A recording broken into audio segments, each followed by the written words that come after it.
Hello and welcome to the 49ers Plus podcast. I'm Al Muriello, and this is your source for the most objective 49ers discussion and analysis. And I think today, or at least after this Niners-Chiefs game, we all can use a bit of objectivity. Hopefully everybody got the emotional knee-jerk reactions out of their system. And we're going to be going through the game point by point. Defense, special teams. We're going to start off by talking about how the 49ers really failed on all key points that they needed to hit to win this game. We're going to be talking about injuries before the game, obviously during the game as well. Offense getting stymied, defense getting run through, special teams a thing again this week, both good and bad, mainly bad. Reed using personnel and being much more creative than Kyle. Fans are going nuts. We're going to be talking about the wide receiver situation. Should the 49ers trade for a receiver? And what does this loss mean moving forward? Tough pill to swallow. Fifth straight loss under Kyle against the Chiefs. You got to move forward. But before we can do that, let's talk about it for a little bit. So let's get right into it. So 28-18, Chiefs beat San Francisco in control for most of the game, but the Niners made it a game in the second quarter, third quarter, and even mid to late fourth quarter until things completely fell apart. So a 10-point win for the Chiefs. And I just want to go back to some of the key points I brought up last podcast regarding what the Niners needed to do to win this game. And this was, again, before all the injuries and illnesses and things that beset both teams losing players before and during the game. So I've always been saying that the magic formula for this 49er team, independent of injuries, missing players, etc., although that does make the task harder, especially against a defense run by Steve Spagnuolo, but the magic formula is running it 30 plus times, getting over 35 would have been ideal, and passing it less than 30 times. And did the Niners hit both of those? No. 24 rushes for 101 yards and 2 touchdowns. The running game came alive more so in the second half than the first half. Passing, 31 passes, 212 yards, and Brock had 3 interceptions. The Chiefs hit those magic numbers, though. Ran it 39 times, threw it 27 times, although Mahomes only had 154 yards, and 2 interceptions. I said they need to hold the Chiefs below 125. The Chiefs were not a great running team going into this game, but they ran it 39 times for 184 yards and 4 touchdowns. Of course they did. So the Niners needed to win the turnover battle. Now, technically, they lost it. 3 interceptions for Purdy, 2 for Mahomes. But I'm going to count the fake punt stop as a turnover. Yeah, it's a turnover on downs. But let's say the Chiefs legitimately went for it on 4th down and threw an interception. That's a turnover. It's a 4th down stop. To me, it's the same thing. So to me, turnovers or getting the ball back when the offense was trying to convert a first down was even, 3-3. Can't be even for the Niners to beat most teams, especially the Chiefs. So the Niners had to win the time of possession battle. They lost it by 10 minutes. And they had to play a clean game penalty-wise. And penalties weren't terrible. 6 for 40 yards for San Francisco, 4 for 48 for Kansas City, but they were untimely, like everything this team does. They seem to shoot themselves in the foot at the wrong time. First drive of the game, Mason has a nice 8 or 9 yard run, holding on Brendel, puts him behind the sticks for the first drive, which winds up being a 3 and out. And then with the Chiefs driving inside San Francisco territory, inside maybe the 30 or the 25, they snuffed out a screen pass. 3-yard loss would have set up a 3rd down and long, but Bosa was offsides. And those were just obviously 2 of the 6 penalties, but those are the 2 that at least jumped out to me in terms of being killers. Now, the Chiefs had, pass interference on Kittle. They did have some penalties themselves that kept the Niners' drives moving. But San Francisco, in some, had 2 more penalties than Kansas City, 8 less penalty yards, but they really would have had to play a super clean game, maybe 2 or 3 penalties of the minimal nature. maybe a false start when it was a 2nd and 1 or something that didn't severely put them behind the sticks. Not that they played into Spagnuolo's hands, but it certainly didn't help. And it was, in a couple instances, made the running game a non-factor, on top of the fact that Spagnuolo and that D-line was completely ready for what the Niners were going to do offensively, at least onto the ground. And we're going to get into that in a little bit. So let's talk about injuries, right? And who we knew was not going to be available going into the game. And going into it, both teams had injuries, and it almost or basically offset in terms of the players, the number of players that were being missed. I'll let you guys be the judge. For the Chiefs, starting running back Isaiah Pacheco gone, Rashee Rice, Hollywood Brown down at receiver, Charles Omenihu and Mike Dana down at defensive end. For the Niners, as you know, it's McCaffrey, it's Greenlaw at linebacker, Hargrave at D tackle, and Hufanga at safety. So that's basically, or not basically, that's every level of the defense that's affected by a Pro Bowl caliber player. But, the Chiefs are missing a bunch on offense, and the Niners are missing McCaffrey, which is very important in terms of, red zone offense as well. But relatively, you could say it's relatively even, right? I'm not going to slant it one way or the other. But then closer to the game, because I don't recall when I did my previous podcast, it might have been on a Tuesday or Wednesday, we find out Juwan Jennings had a hip issue and wasn't going to play. So now you're down Jennings. You're down your number 3 receiver, right? You're still going into it with Debo and Ayuk. You guys know, you saw the game, where this is going, but let's just spell it out for the absurdity of this. Sunday morning, Debo gets sick. Tries to pregame warmups ill, tries to play, couldn't breathe, temperature, throat, coughing, couldn't catch his breath. They decided to shut him down. And we're going to get into the asshole fans that were questioning his toughness now that we know what the diagnosis was. And then, of course, Ayuk gets knocked out in the second quarter. Torn ACL, MCL, the diagnosis. Hopefully, he will be ready for the start of the season. There's no silver lining when it comes to losing your number 1 receiver, a top 10, top 13 receiver in the NFL. If you are going to pick a time to tear an ACL, you might as well do it now versus the playoffs or December, just from a timing standpoint. No matter when it happens, it's going to screw up the offense completely. Earlier on in October, it's going to get Pearsall more snaps and Cowing, you would figure, Jennings when he's healthy, and it gives Ayuk those extra crucial couple months to get healthy and hopefully be ready for the start of next year.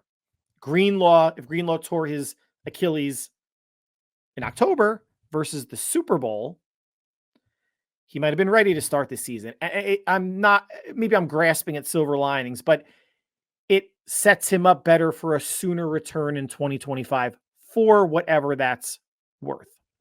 Now, the Chiefs did have an injury during the game. Receiver Juju Smith-Schuster left with a hamstring injury. So now you have the Chiefs down 3 of their top 4 receivers. The Niners are down their top 3 receivers. Both teams are down their number 1 running back. But it almost felt like, right, like the football gods said, like, hey, you can't have a fair matchup against, not fair. You can't have a favorable matchup against Kansas City. And me making my illogical pick, which wound up being very illogical with the 10-point loss at the end of the day, was under the assumption that their top 3 receivers were going to be healthy.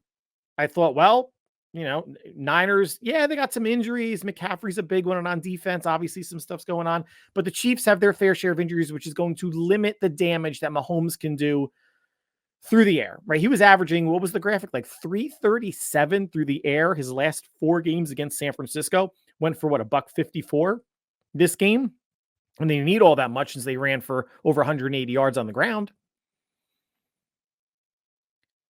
But I think the football gods saw that and said, oh, Chiefs get the benefit of the doubt with the refs.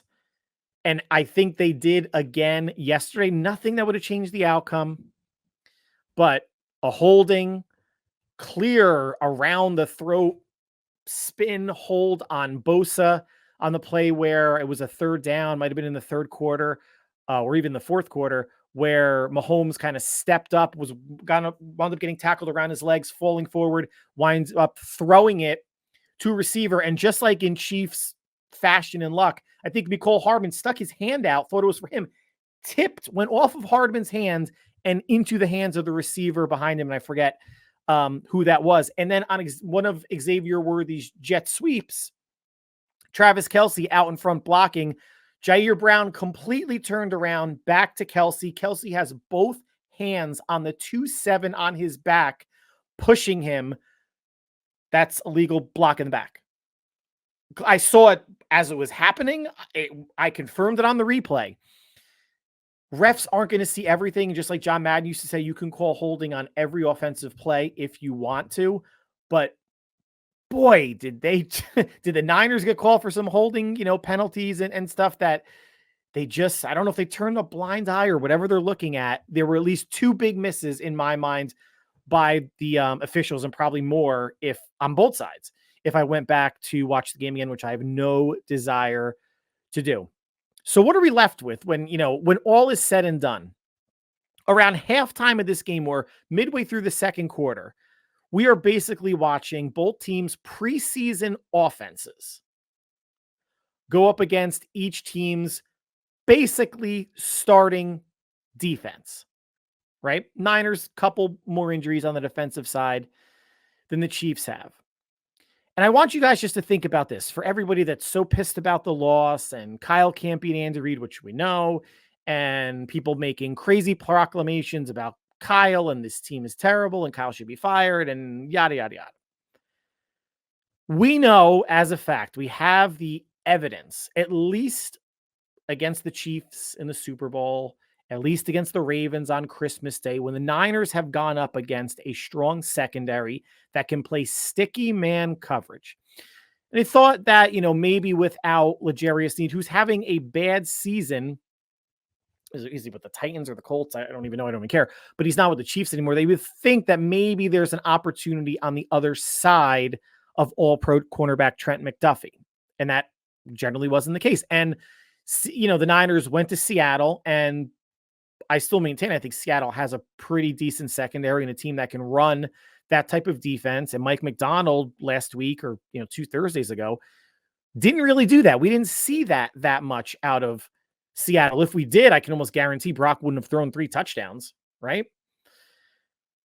But if the Niners starting offense at full strength, and please think about this rationally, struggles against this type of defense and struggles against the Steve Spagnuolo-led defense, what would make any of us believe that as that game unfolded, or before the game, we heard Jennings was out, pregame Debo's out, mid-second quarter Ayuk's out? What made us think that running back 2, Mason, which the Chiefs were bottling up really well in the first half, and then receivers 4, 5, 6, and 7 were going to break through and move the ball consistently and get a win for San Francisco? There's no chance that was going to happen. No chance. And as infuriating as this game was, I was aggravated. I was more aggravated about going into it knowing there's no Jennings. Then Debo goes, then Ayuk goes. I was more aggravated about the injuries than really what was happening on the field. In the second half, I got more aggravated about, the run defense or lack thereof, and we're going to get there.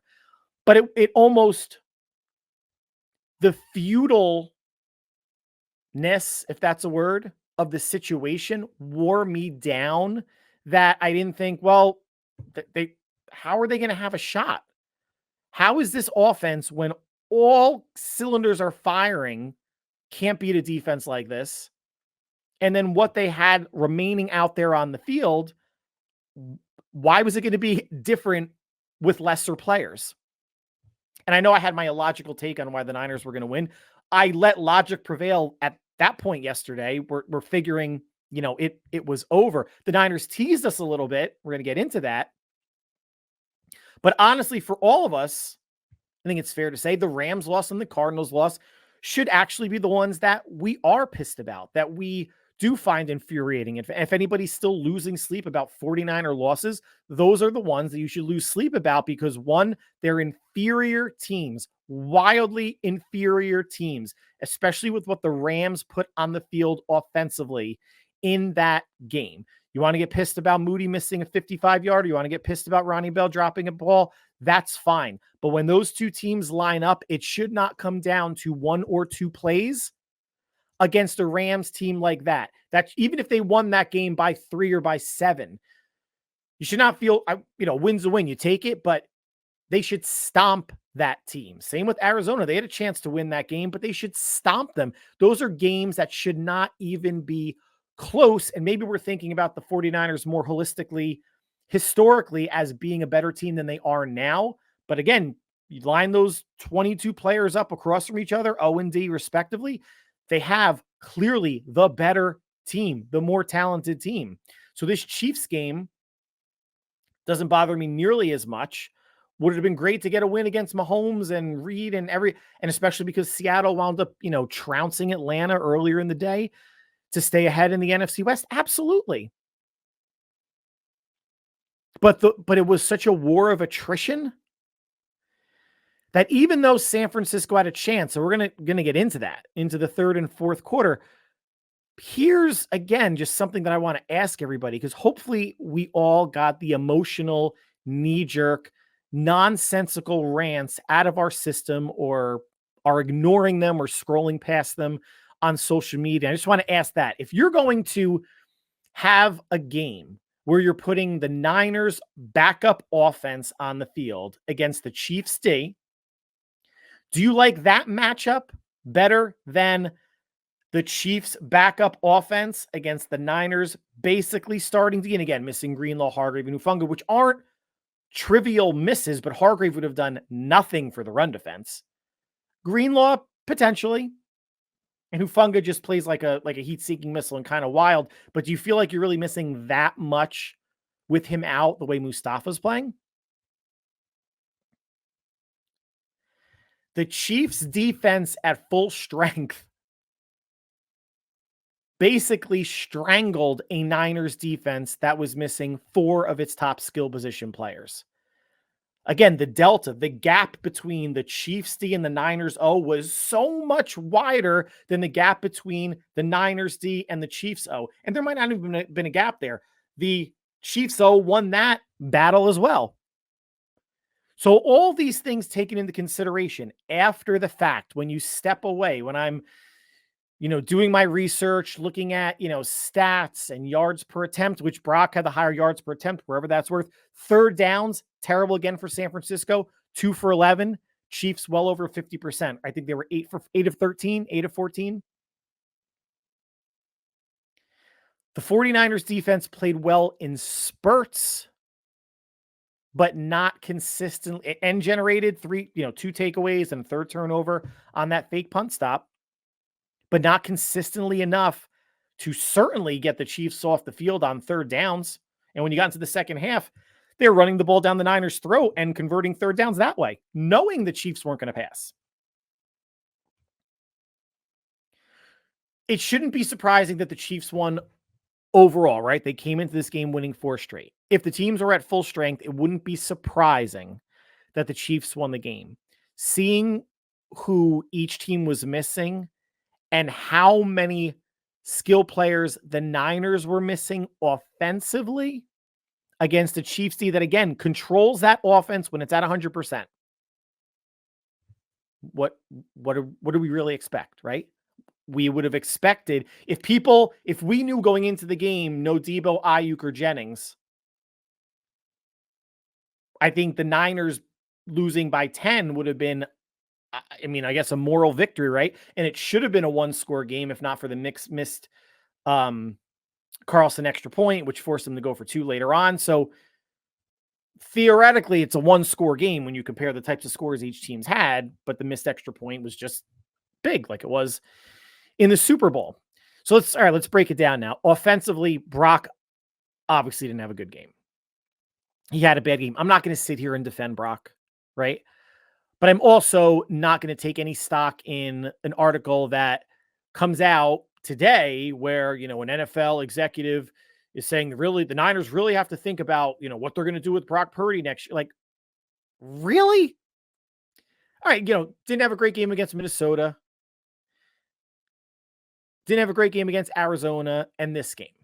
And then last year was really what? Just Baltimore? They lost against Cleveland. I get it. Played clean in the Super Bowl, though. Are we saying that you can't give... Well, first of all, the whole franchise quarterback thing is being thrown around, and he's not a franchise quarterback. And I saw one asshole say, this is why we wanted to see Trey Lance. Trey Lance would have had the arm to get the ball to Kittle and Cowing on those bombs. You're working under the assumption that Trey Lance would have gotten through his progressions and actually made the read and not thrown it out of bounds or overthrown it or underthrown.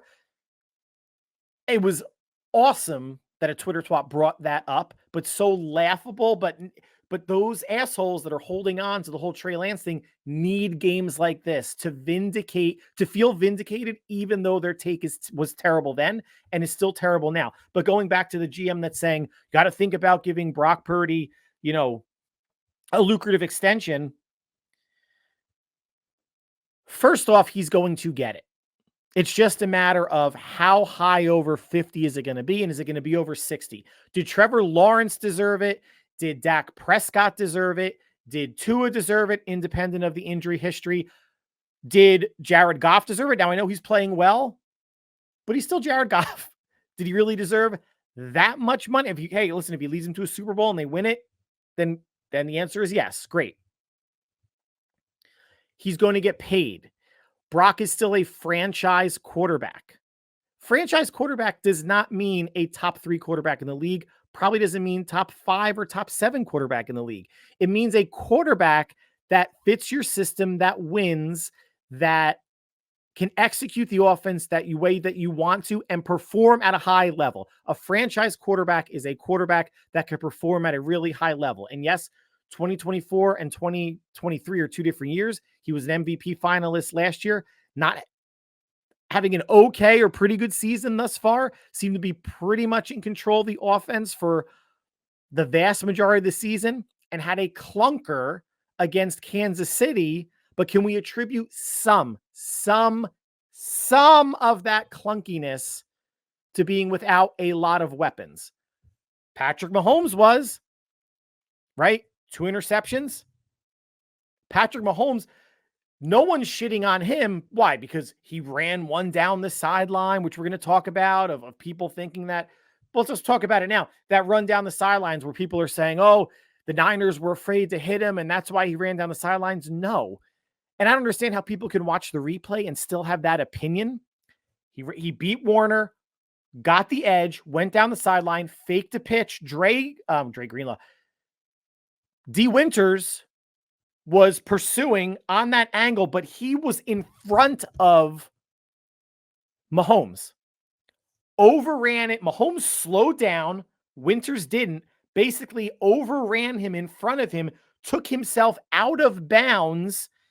Mahomes went around him and picked up however much extra yardage. It wasn't a matter of not hitting him. Winters wasn't even in a position to hit him. Winters ran himself out of the play. And to me, it never looked like he or Mahomes was leaning towards going out of bounds and then went back in back. Like, he slowed. All he did was slow down so Winters could go by him. And then he kept on running and accelerated again. But he had a shit game.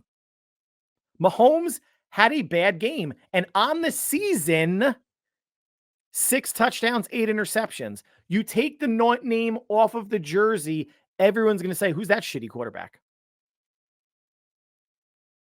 Now, Brock's at 9-7. Not really much better, right? Both quarterbacks had rushing touchdowns. Mahomes with 1, Brock with 2.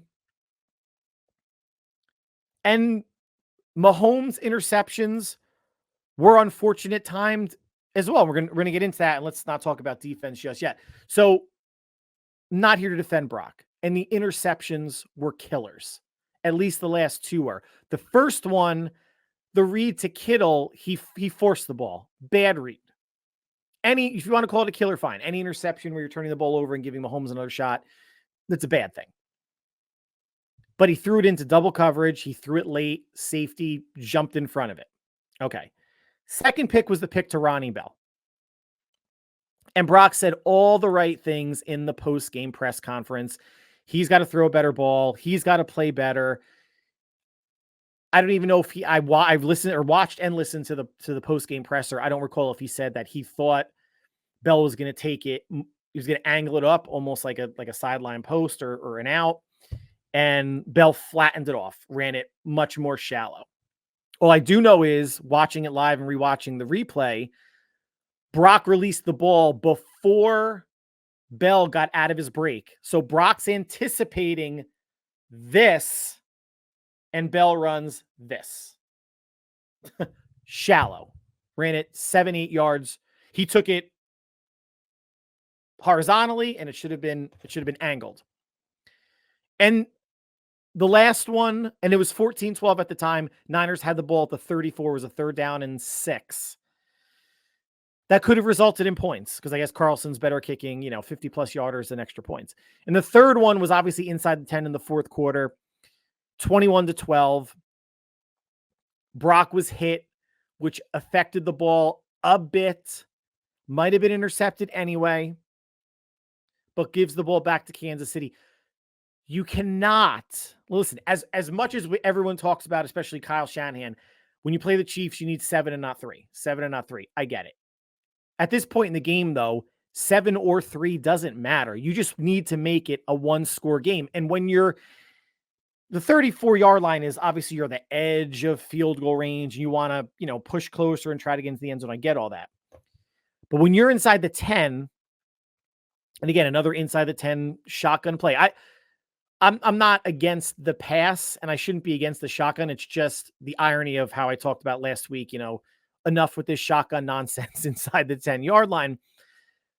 You cannot be risky to the point that you give up 3 when you're down 9, because 21-15 is a completely different game when the Chiefs got that ball back than 21-12, right? The Chiefs were in, kill clock mode. They still wound up getting the touchdown anyway, but you don't know if it's a 6-point lead versus a 9-point lead. How does that change Andy Reid's play calling? How does it change Nick Sorensen's play calling? Like you don't know. I do not think the Chiefs' next drive plays out exactly the same if it's 21-15 versus 21-12. I just don't think that's going to happen, right?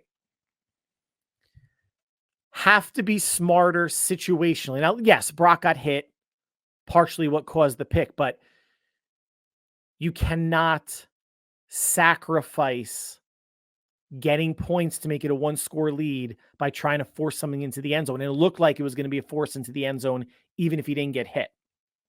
But these are the red zone woes that, again, Shanahan is having issues with. And if McCaffrey's not going to be back at the earliest, the Tampa Bay game, they're going to need to figure out something for Dallas because they still might be down a couple receivers based on the injury report. Now, Brock's getting knocked for the deep throws to Kittle and Cowing, knocked for not throwing further, leading Kittle, leading Cowing into the end zone.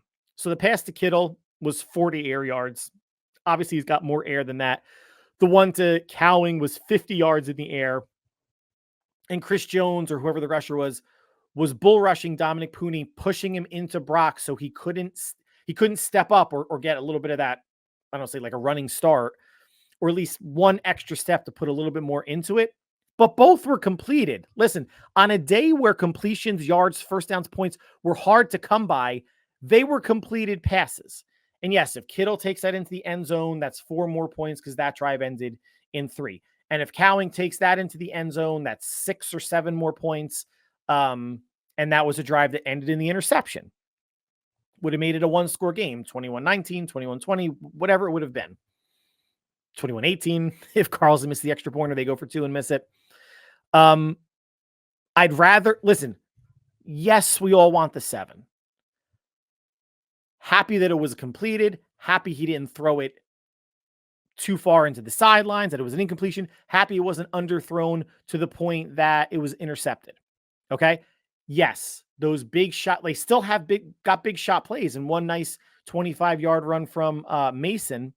And obviously that that post or that corner, excuse me, that Ayuk, when he was still in, the over-the-shoulder catch that went through his hands. Not like he would have scored on that, but that would have kept that drive alive, and who knows.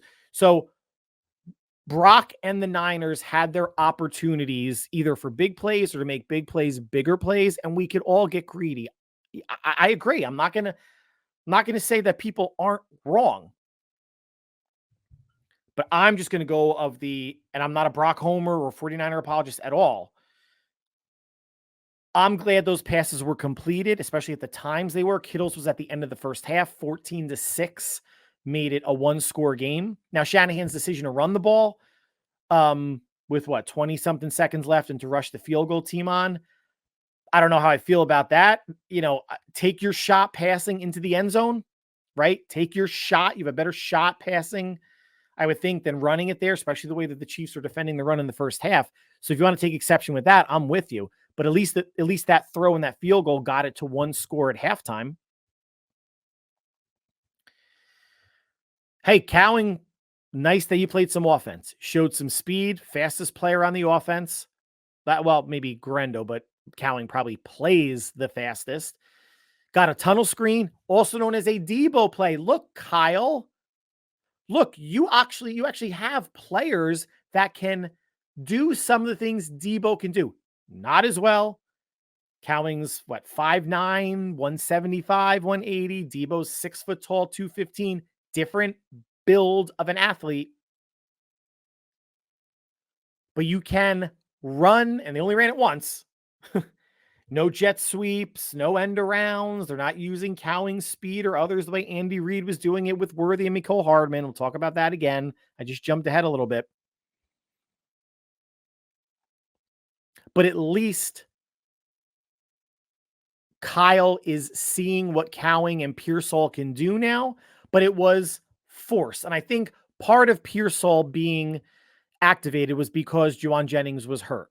I feel like he only had 1 week of practice, and it showed. He was super rusty. Had a couple receptions, I think 3 for, I don't even know what, 3 for 40 or something, or less than that. I think that forced Kyle's hand a bit, right? And thankfully it did, because they didn't know about Debo and certainly not Ayuk when they decided to activate Ricky. And Pearsall played the most snaps from the wide receiver position. Funny when I saw that, but very logical when you think about it, because Debo didn't play at all and Ayuk only played in the second quarter. I thought maybe Conley would maybe get, more snaps, but Pearsall led the receivers in snaps. But here's the thing about Cowing. I guarantee you, I would bet my life savings on it, and you may feel the same way, that if Jacob Cowing was on the Chiefs, he would have been used quite a bit. I wanted to use the word significantly or extensively. That may be too much, but he would have found a way to get him in on offense before week 7. O-line, much maligned, especially when we have the Super Bowl overtime, 4th down plays and overtime in the end of the fourth quarter in our head still. Only allowed 1 sack. And that sack was the play where the Niners had, I think, a guard and a tight end pulling to the right, and they both missed defensive end George Karlaftis, both whiffed, hit each other, and fell, almost like a Three Stooges routine. Brock tried to step up and get away. Karlaftis got him for the sack. Only sack the line gave up, and only 6 pressures allowed all game by the line. And Spagnuolo was coming after him. Not every play. They do blitz a lot. But the line and Mason, give them credit, they were picking up when the Chiefs brought, 5 or more. But overall, man, the offense, stagnant, stymied, could not get the running game going, could not consistently beat man coverage, which again, with or without Ayuk, and without Ayuk, it became it's not, if it wasn't going to happen before, it's not going to happen now situation. But watching the game, you heard Tom Brady say it, best quarterback of all time, one of the best NFL players of all time. Where are the easy plays? Where are the easy plays for Brock or for the receivers? Where are screen passes? Do they exist in this offense? I think Juice had one last week at Seattle, and naturally it lost about 3 or 4 yards. But where are those wide receiver screens, middle screens that basically every other team, every other offense in the NFL runs, but San Francisco doesn't?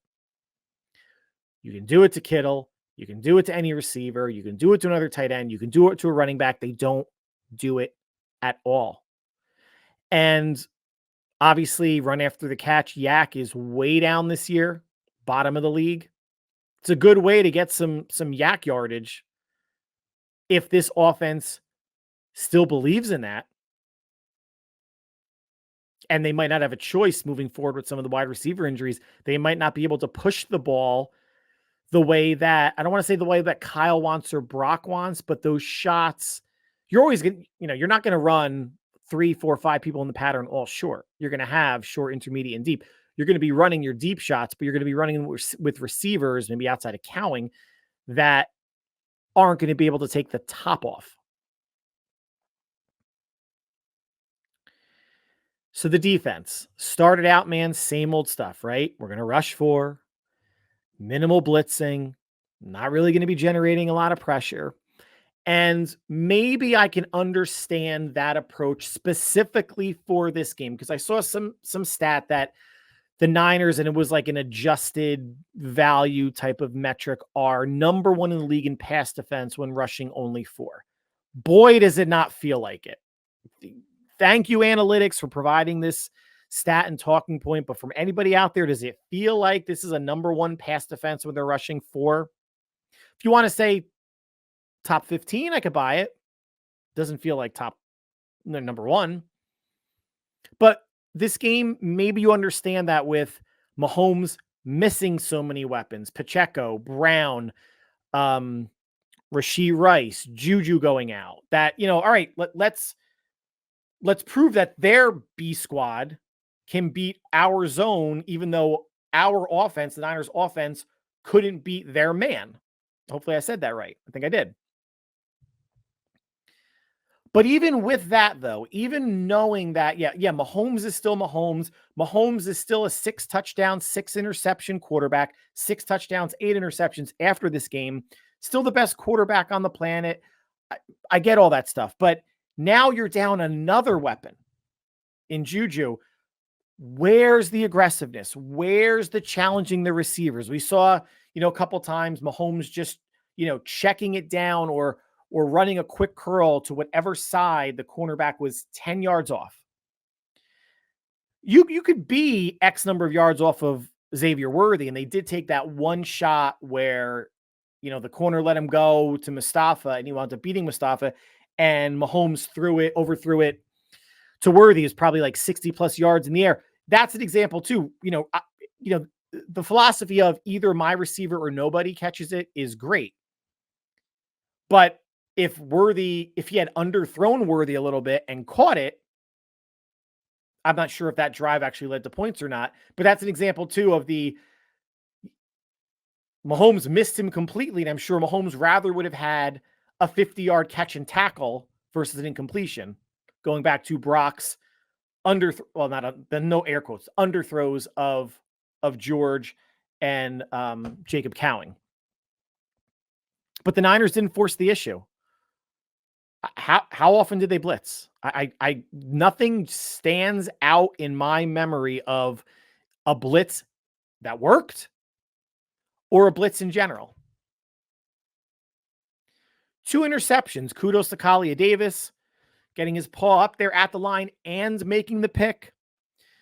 Demo getting, the interception to start the third quarter. Xavier Worthy slipped, was in the right position, and took it back, and the Niners got some points. 2 sacks on Mahomes. Okay, 13 pressures overall by the defense, 5 by Bosa. Now, 13 is a far cry from 31 at Seattle. But I talked about parallels last podcast, the Niners and the Chiefs, comparing it to the Niners and Cowboys in the early 90s. Well, here's another parallel, with Kansas City. Second game in a row, going back to this past Super Bowl, where the Niners get a turnover, a Patrick Mahomes interception, first possession of the third quarter. Super Bowl, they did nothing with it because it was pass, punt. And then 2 more passes on the next possession, incompletions. Got down the field, got the interception. Demo took it inside, whatever it was, the 25. Went down the field. Brock sneaks it in 14-12 early in the third quarter. We'll get into special teams, in a second. So 2-point game, early third quarter. Defensively, though, there were no 5 or 6 man fronts at all. And the things why I'm saying that is the Chiefs were doing more damage on the ground than through the air. Obviously, not as much in the first half as the second half, but even when the Chiefs got inside the 5, you did not see 5 defensive linemen on the field. You did not see 4 defensive linemen and a linebacker or 2 lined up on the line of scrimmage. They were essentially in a 4-3 and hoping that the D tackles could eat up the double team or whatnot and free up the linebackers and safeties to make tackles. They didn't do it inside the 5 when you really need to bring your beef in at all. They did not change. They might have changed personnel, swapping out a DN, swapping out a D tackle, but they did not go more than 4 on the line, and they weren't doing it when the Chiefs were exerting their will in the second half, running the ball down their throat. The Chiefs, conversely, started the game out with a 5-man D line. Sometimes 6 men on the line in that first half. And that's what took the run away. So Sorensen and Staley and Kyle, by extension, extremely loyal, but to a stubborn fault in terms of this defense that they play. They play defense inside the 10 and inside the 5 as if the Chiefs were at their own 20. That's a problem, especially when, as the game unfolded, you found that you could not stop the run. Again, 39 rushes, 184 yards, 3 rushing touchdowns. Did nothing. And this is, again, the 5 and 6 man front. So all right, 6 man's crazy. Let's say a 5-man front. That's what gives San Francisco problems. That's what gives Kyle's running game problems. Not because it's an inside zone, outside zone, whatever. It's because you have people man up on your offensive line. Like you're basically playing 5-on-5. Yeah, tight end may be into block or whatever. But the theory is either you win one of your one-on-one matchups or you occupy them so folks behind you, linebackers, safeties, whatever, can help and rally and make a play close to the line of scrimmage. Kyle, if it stymies you, and you are an offensive genius, and we're going to get into the Kyle Reed comparisons in a minute, you are an offensive genius, but if that's a defensive formation, a D-line alignment that gives you problems, don't you think it would give other teams problems also? So why not use it? Maybe not from the jump. Maybe you see how things are going, and if the run D isn't looking great, you sprinkle that in on obvious running downs. And the end of the game, when it was 21-12 and the Chiefs were driving to salt it away, those were obvious running downs and there were no personnel changes. It's stubborn to the point of stupidity and insanity. Special teams, because we got to talk about special teams every week, started good. Stopping the Chiefs on a fake punt. Anders Carlson coming in, not the strongest leg in the world, drilling a 55-yard field goal to go up 3-0. But that's too much good. It's too, again, the football gods are coming down saying, oh, San Fran, you're getting a little too big for your britches. Carlson then misses an extra point, which makes it 14-12. And listen, I agree with the choice of kicking the extra point. 10 out of 10 times in that situation, agree with kicking the extra point. And I don't even care who the kicker is, unless your kicker has a broken leg and you're trotting him out on the field. I agree, because if you make the extra point, it's 14-13. And no matter what the Chiefs do, assuming they don't score a touchdown and go for 2 to make it a 9-point lead, a field goal, a traditional touchdown, extra point makes it an 8-point lead at the most, staying within 1 score. I do not believe in chasing points early. Early in the third quarter, with 10 or 11 minutes to go in the quarter, the Niners scored their touchdown to make it 14-12. Anybody that's saying now, why isn't Kyle going for it? One, red zone offense is ass. Two, couldn't run the ball. And three, there's no need to. If that play happened with 5 minutes to go in the fourth, yes, you go for two, but not with 11 minutes to go in the third. I don't care what, and I don't even know what analytics says, but I don't care. I'm all about not putting myself in a position to possibly be down by 9 if I don't convert. Now, Carlson took that out of all of our hands by not converting and the Chiefs getting a touchdown later to go up 21-12, but I will stand by my logic 10 out of 10 times there. Then you get a big punt return by Mecole Hardman, reverses his field, takes it deep into Niner territory, whatever that was, 40 or 50 yards plus. Jacob Cowing, a little bit later in the game, tries that, runs all the way across the field for 2 yards. Add insult to injury, holding on the return, backs him up another 10. And then the special teams so beautifully summed up at the end of the game where Mitch Wishnowsky tries an onside kick and basically whiffs. And the ball goes, 4 yards? I mean, I don't know if Shakespeare, I don't know if he was a poet, he was a playwright, but I don't know if Maya Angelou could be any more poetic than seeing that from this fucking special teams unit. And I read today that they're bringing in a punter, a left-footed punter. One, because the Cowboys punter is left-footed apparently, and they want to give their returners a different type of spin, or look at the spin with returns. And if the reports to be believed or the article that they're not happy with how Wishnowsky's been punting, maybe his knee is still aggravating him. I would just take the Bills and what is it? It's I think not the Bills, the Chiefs kicker Matt Ariza. He was that kicker from, was it Arizona or somewhere? But he was the Bills kicker, and then he got accused of sexual misconduct or rape or whatever in San Diego State. In college, I think San Diego State, and they released him. The Chiefs just picked him up, and they're like, dude, just blast the shit out of the ball. Forget, high or, hang time or knucklers or whatever. Just kill the goddamn ball. And from now on, if it's Wishnowsky or whoever, kick the ball out of bounds. I don't want to hear explanations about, well, Wishnowsky didn't do his job and the return was going this way, so he should be kicking it more in the middle of the field. I don't want to hear any of that.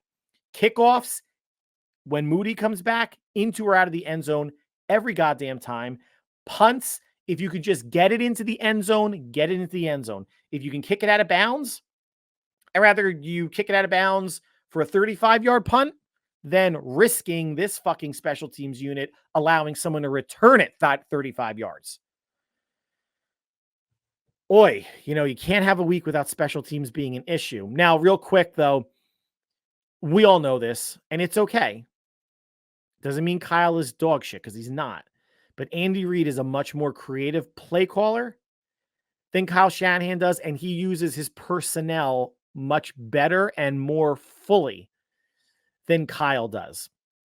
I mentioned earlier, using speed to get to the edges. Xavier Worthy, Mecole Hardman on jet sweeps and end arounds. Did we see that at all? We saw one tunnel screen to Jacob Cowing.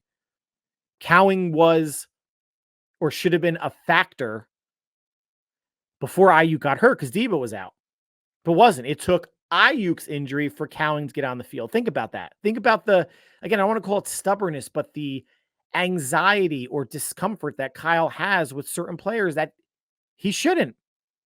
Because the more uncomfortable you are with them and not putting them in, the more you're stunting their growth. They're only learning so much in practice. Sometimes bullshit hour and a half practice where they might not even get a rep. They might not even catch a pass.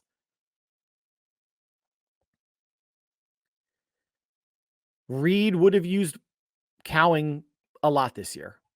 I stand by that. Even if they didn't have wide receiver injuries, but especially because they do. You know who the Chiefs' leading receiver was? Noah Gray, backup tight end, went 4 for 66.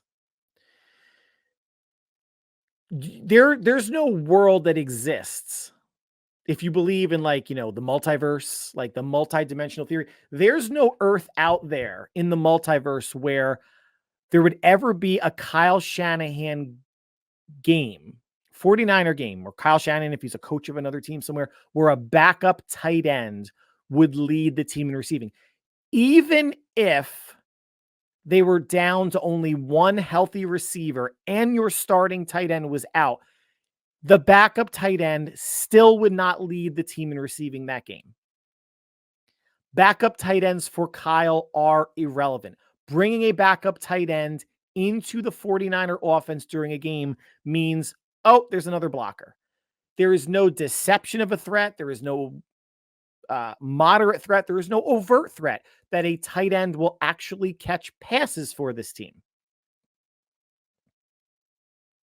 Noah Gray, so 4 yesterday. That leaves him with 14 receptions for 185 yards on the season. The other two tight ends behind Kelsey, Jared Wiley has 1 for 7. Jody Fortson has 1 for 5. Here's the reason why I'm bringing that up. Eric Sauber is the number 2 tight end on the 49ers. He has 4 catches for 67 yards on the season. Gray did that in 1 game against San Francisco. No other tight ends other than Kittle or Sauber has receptions. Now you're going to say, I know what the retort is. Well, when they're healthy, McCaffrey and Debo and Ayuk and Jennings and Juice and Mason, and I get it. But in a weird way, doesn't that make the backup tight end more of an option because no one considers him a threat at all? You don't have to scout Eric Saubert or Jake Tongs in terms of route running or what they like to do in the passing game, because it doesn't exist. But it could. Moving forward, it should with the injuries, right? My God. Yes, a lot of talent with the starters. I get it. But that does not mean there should be certain players when they come in that are an offensive zero. And they are they're not an offensive zero based on talent or skill. If you're in the league, you're a tight end, you should be able to block some and you should be able to receive some. And some tight ends do one better than the other, right? We can agree on that. But they're a non-factor in all these games, the backup tight ends, because Kyle specifically makes them a non-factor, which is exactly why in the offseason, Kittle's going to get extended. One, he's talented. They're going to get another couple. They can extend him for 2 or 3 years, add a couple dummy years on the end. And I'm sure he wants to be, with the team for 10 plus years. And he's such a great personality and great player, barring any sort of injury that's going to happen between now and the end of the season. And it lowers his cap hit next year, which frees up money for Brock and other players and all that good stuff. Warner will get extended under the same, he's younger than Kittle, 2 or 3 years younger, but under the same reasoning, lowering his cap hit, 2 or 3 year extension. He's still obviously, he's the best middle linebacker in the league. And he'll probably be a top 5 linebacker for the next 3 years, right? Safe to say. All right, let's get to the fans, because why not? They're completely in full mouth breathing mode. You can call them midbrains. I know, Twitter twats and twidiots and all that, good stuff. Quote number 1, see what talking about trading now, not acquiring players, but getting rid of players. Let's see what we can get for Ward and Debo. Even try to trade Brock for as much as possible to some desperate team, then hit the hard reset. What? I know it's social media, Twitter/X.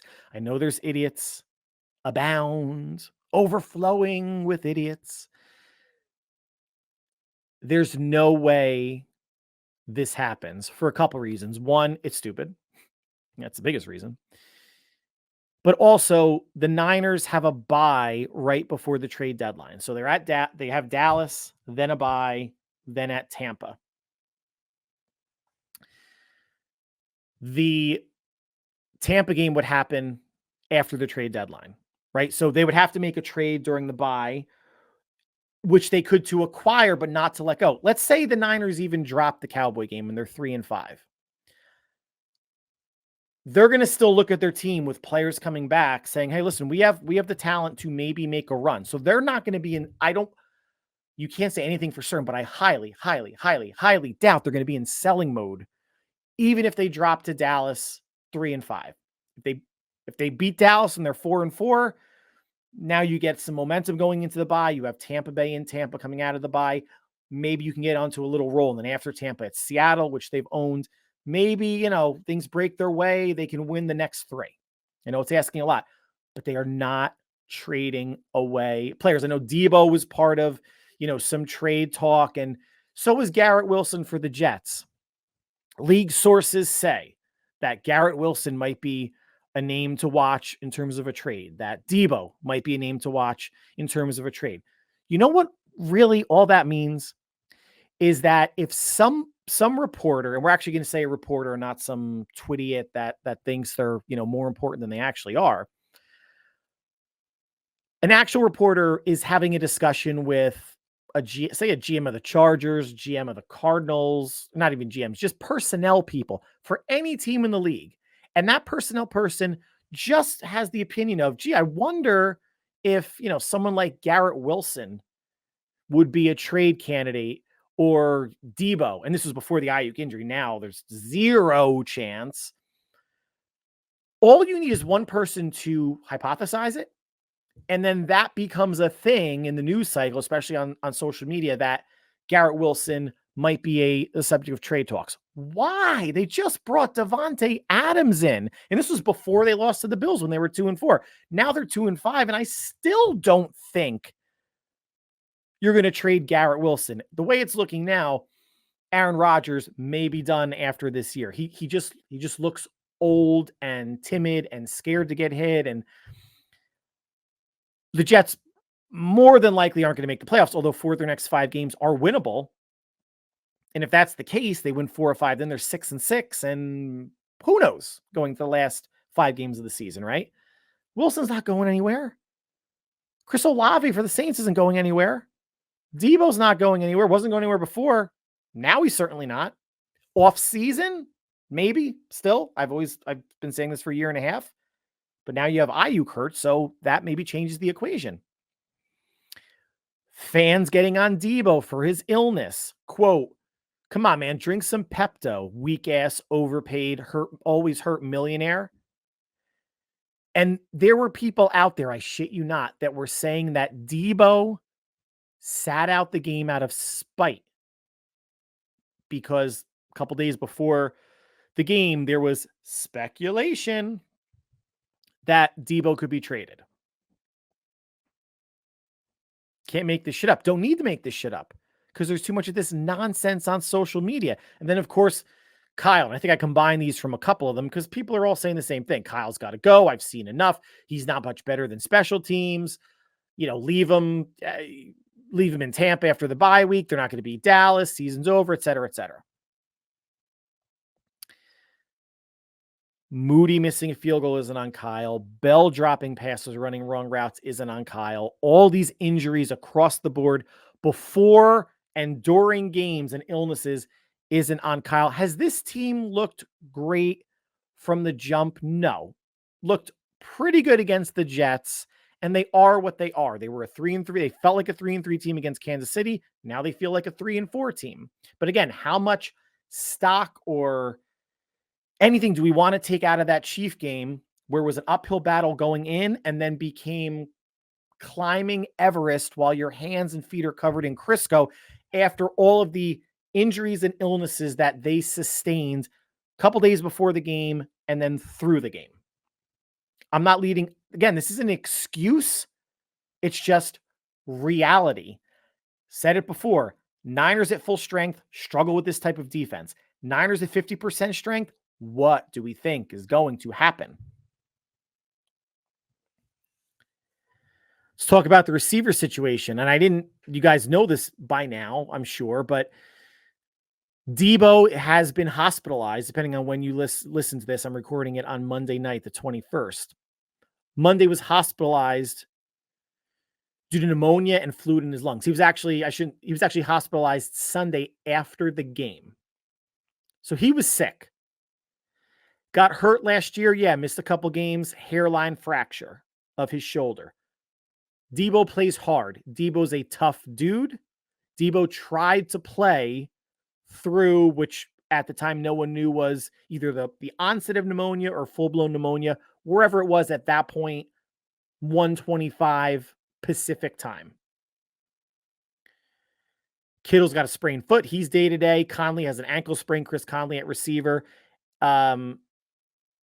He's day-to-day as well. And then Jennings with the hip is day-to-day. So now there's a possibility of 1, 2, or all those players missing the Cowboy game. There's the possibility that the receivers are Pearsall, Cowing, and Bell. And maybe you bring someone up from the practice squad if you need it.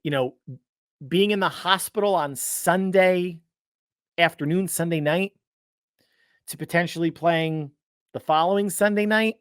Is it possible? Sure. World-class athlete has better access to healthcare and rehabilitation than any of us do. But is he going to be 100% if he plays? No. I don't know if you get over pneumonia, hopefully, bacterial pneumonia, antibiotic, maybe he's feeling better by Thursday, Wednesday, if he's really lucky, but that's going to be tough. And Ayuk mentioned before, torn ACL, torn MCL, done for the season. Hopefully he's ready for week 1. Now, trade speculation. And I think it's fair to a certain extent, right? Because, and they're not going to trade for a receiver just because Ayuk is hurt or just because Debo may miss this week and Jennings may miss this week. So holy crap, let's trade for somebody, get him in here for the Cowboys. Because if Cowing couldn't pick up the offense in 6 weeks plus preseason and training camp, why is an outside receiver going to be able to pick up the offense? Although Devontae Adams, a week after being traded, was playing with the Jets. Then again, that was still Nathaniel Hackett's probably very basic elementary school offense and playing with Aaron Rodgers. Maybe kicking themselves that the Bills traded for Amari Cooper as early as they did, because maybe that could have been a trade possibility. But I think the Niners can look at, they kick the tires on anything and everything, right? I mean, they still probably need more help defensively, another D tackle. And we still need to see how the wide receiver injuries are going to shake out. But looking at some players that have expiring contracts, I know that's an NBA term. DeAndre Hopkins of the Titans, that's a terrible team. They're going nowhere.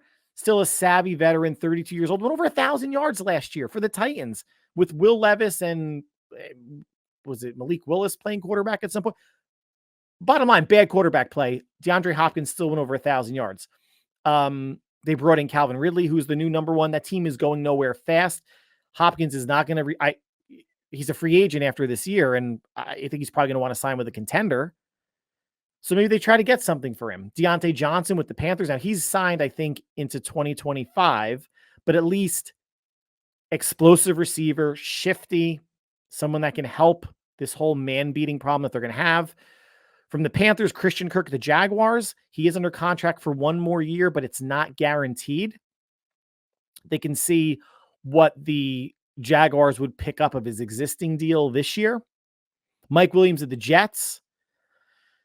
Darius Slayton of the Giants. OBJ, Miami. Now, Miami's not going anywhere. They lost again. What was it, to Indianapolis? OBJ came off of IR. I'm not sure if he played against Indianapolis, but minimal base salary, I think it was like $2 million. If OBJ is like your number 3 or 4, you could do a lot worse than that, right?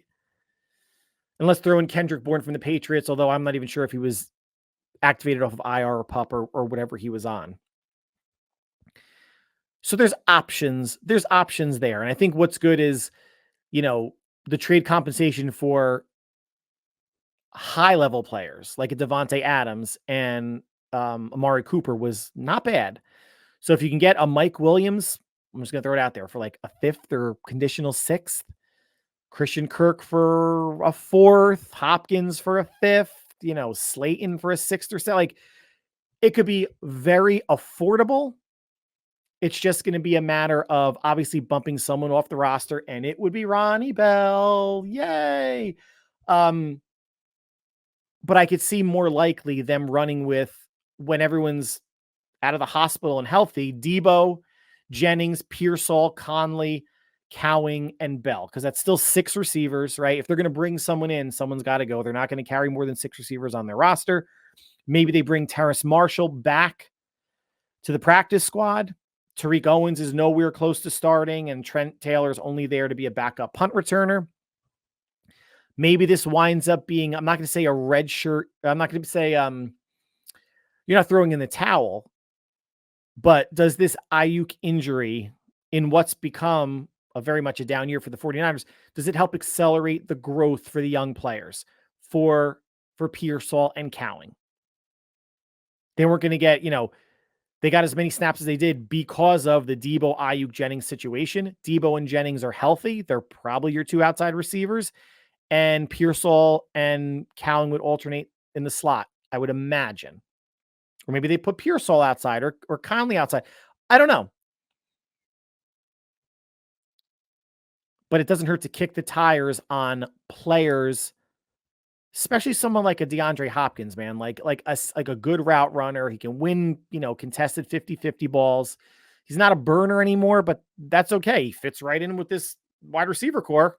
Nobody that could really separate, but savvy route runner that could, I hate to say Ayuk light only because Ayuk is younger, but DeAndre Hopkins has done some stuff in this league. And Deontay Johnson, Panthers, can be explosive. Kirk, explosive. Mike Williams, I'm not sure I want to take, even though he would be the biggest receiver, coming off the ACL, and I'm not sure he's going to help your separation issues. Same with Bourne, even though he knows Kyle and the offense. Darius Slayton, living in the Northeast, watching Giant games, big receiver, 6'2", 200. Like, again, if he's your 3 or 4, you could do a lot worse than that. So we'll see what happens on the trade market. And it's not just receivers that the Niners could trade for if they're going to be buyers at the deadline. And I think a better shot of being a buyer at 4-4 than 3-5. To bring in a piece in addition to the pieces coming off IR, McCaffrey, Yator Gross Matos, Greenlaw, Huff. All right, so let's wipe the slate. In conclusion, what does this mean? It sucks to lose to the Chiefs. That's what that means. It sucks. And here's why it's concerning. Now, not every team has the personnel that the Chiefs do, or the Ravens do, or the coaching that the Chiefs do in terms of Steve Spagnuolo, right? But if I'm Dallas and Mike McCarthy, and that defense is terrible, their last outing was against Detroit. They look bad. They're not going to look nearly as bad in Santa Clara on Sunday night as they did against the Lions. You can guarantee that. You can guarantee the Niners aren't going to beat them by 30 plus. We would love it because it's Dallas and it would be a 30-plus point win. It's not going to happen, though. But why would every other team not play the Niners the same way? I don't care how talented or not your cornerbacks are. Why would you not challenge the Niners on 50% of Brock's dropbacks? It's proven that Brock and this offense plays much better against zone. And maybe it doesn't matter who the other secondaries are if they're not going to have the same scheme or skill that the Chiefs do. Not everybody has a Trent McDuffie at cornerback. And not everybody's a top 5 run defense unit. Chiefs were giving up 88 yards a game. The Niners went for 102. All right, it's in the ballpark. Niners were giving up like 110. They gave up 184. Not in the ballpark. But why would every other team here on out not play the Niners this way? Just roll the dice and say, listen, right now, if I'm Dallas, you're a 3-4 team. We're a 3-3 team. You've beaten us the past X number of times under Kyle. Let's try something different. Let's make it. Maybe we can't make it as hard on Brock as the Chiefs did and the Ravens did last year, but let's try. That would be concerning to me that, yes, this is the blueprint that only a select few teams can run well, but it's the blueprint that every defense can run just with varying degrees of success. Going forward, guys, the world's not going to end. The season's not over, which for many of you football fans is a bigger deal than the actual Earth, exploding or imploding, or an asteroid just ending us. It's all about winning the West. Every season, it's about winning your division. You cannot go to the dance unless you have a ticket. You can never, ever win the lottery unless you buy a ticket. The path of winning the West starts Sunday night against Dallas. And the Cowboy game when you compare the two, was always the more important game schedule-wise, not mentality-wise, schedule-wise, because it's an NFC game. Even though the way that the Niners are going, like tiebreakers aren't going to matter that much, the Niners will not get in as a wild card team.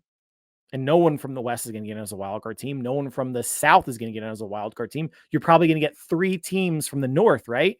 Whoever wins the North, let's say the Lions do, then the Vikings and Packers are playoff teams. If the Commanders win the East, and this is very, very early, the Eagles or Cowboys are probably going to get a wild card. So that's your 3 wild cards. But it's all about winning the West. And what they need to do, and you're not going to prioritize games, but what they absolutely have to win is their final 3 games against the NFC West. At home against Seattle, at home against the Rams, at Arizona last week of the season. I've said in previous podcasts, and I still stand by it, the Niners' ceiling, that doesn't mean they're going to get there, but the ceiling, I might have said this 2 weeks ago, was 10 wins, 10-7.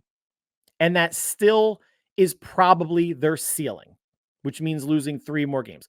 There's a decent chance they're going to lose more than 3 when they have to go to Green Bay, go to Buffalo, go to Miami, have Detroit at home. They have Dallas, which who knows with either of these teams right now, right?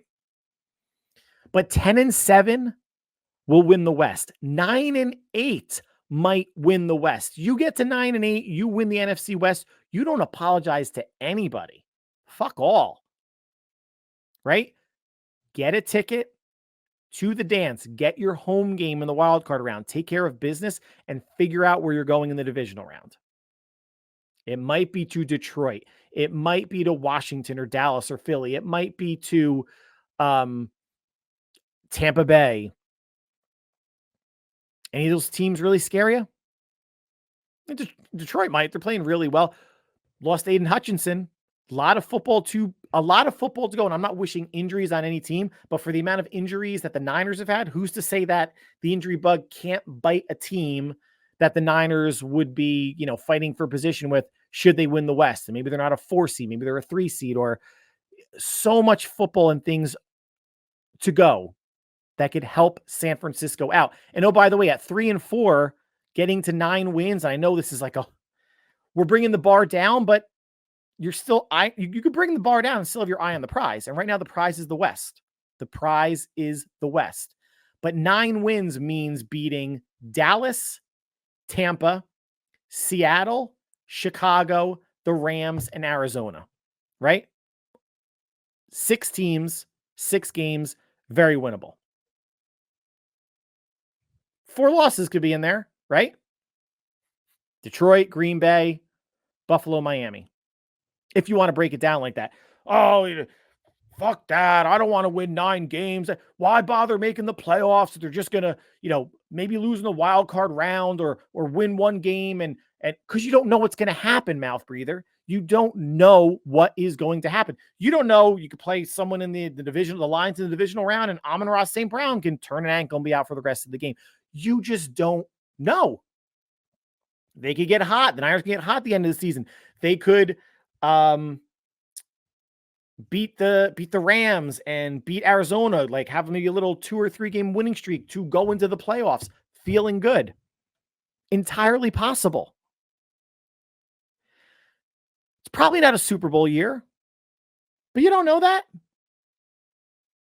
They were 3-3 in 2022 going into the Chiefs game with McCaffrey playing that game sparingly after traded from Carolina. Lost 3-4, got to the NFC Championship game.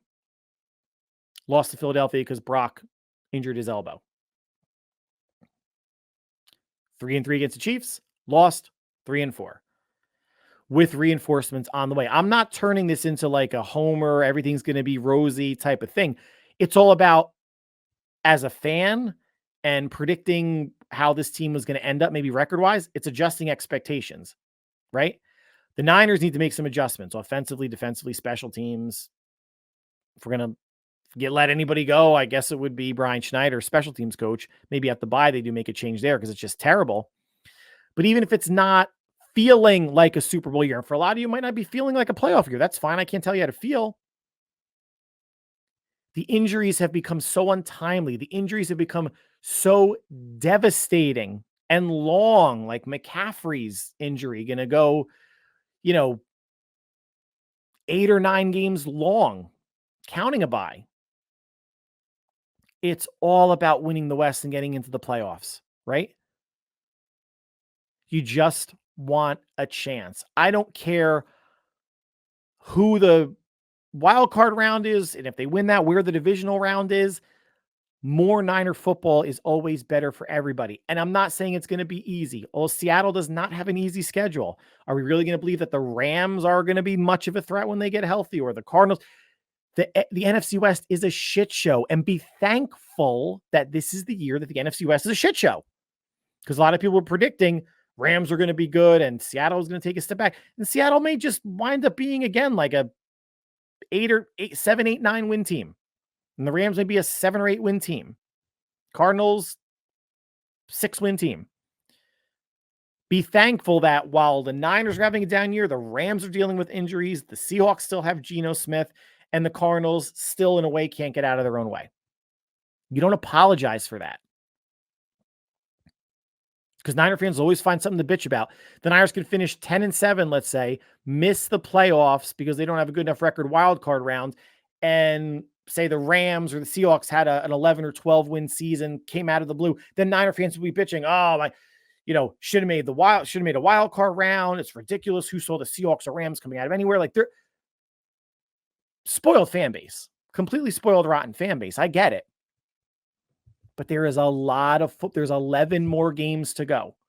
And a bye week, we're going to be rooting against Seattle and the Rams. And what's nice is the Seahawks and Rams have to play each other twice. Arizona already beat the Rams. Maybe the Arizona could beat Seattle once and the Rams again, like just to get some help. But it doesn't matter what those teams do, win or lose. The Niners have to start playing better and stacking wins. And you can't stack wins until you get your first one. And going into the bye and getting people healthier. And we're going to talk more on Thursday with the preview for the Cowboy game. We'll have maybe a better idea about Debo, about Conley, about Juwan Jennings, about other players that were kind of, banged up. And, Dallas is healing up and still got to come midway across the country against a team. The Niners have owned the Cowboys the way the Chiefs have owned the Niners, right? So anybody that's still raising hell on, Dak's going to have his get right game or whatever. Yeah, it's possible. It's all possible. I mean, the Niners were still in that game into the fourth quarter playing with their B and C squad offensive players. Any given Sunday, right? But the Niners are going to watch the film, flush this one, turn the page and on to Dallas. That's all that you can do. And as you're scrolling through social this week leading into the Cowboy game, there's going to be a lot of nonsense and ridiculous stuff that's going on. But that people are saying and trades or whatever. I don't think the Niners pulled a trade for a wide receiver. But again, sucks that they lost this game. But I'm just going to recap briefly what the Niners put out there ultimately on offense against a Steve Spagnuolo defense.